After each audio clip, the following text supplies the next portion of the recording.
Natuwa ako doon sa sa una kong ginawang video. Kaya ito, gagawa ulit ako.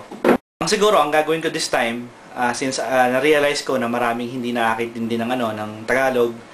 So ang gagawin ko starting with this video, magkakaroon na ako ng Okay ba yan? Okay ba yan? Yan.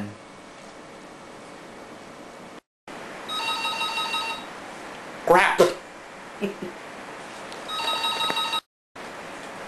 Fans. As a way of preview. As a way of previewing yung mga gagawin ko, gagawin kong video vlog in the future, siguro I'll talk about kung paano ko ginagawa yung work ko. Specifically, ito. Tapos, I'll talk about kung paano ko ginagawa ito.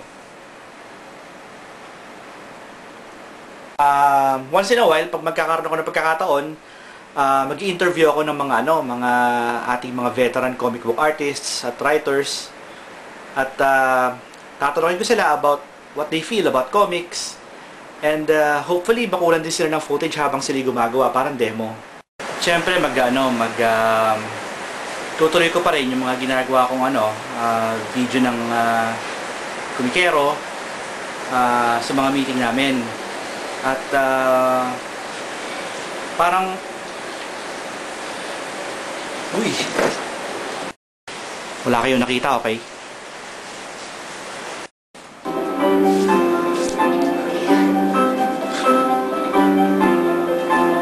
Sesame Street. Okay, seryoso muna, seryoso. Ayan.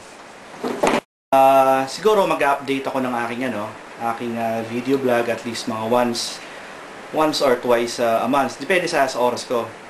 Kasi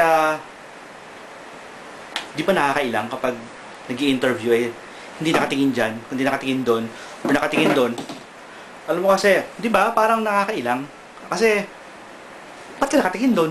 Di ba? Ba't ka nakatingin doon? Hindi nakatingin dito, nakausap mo, di ba? Di ba?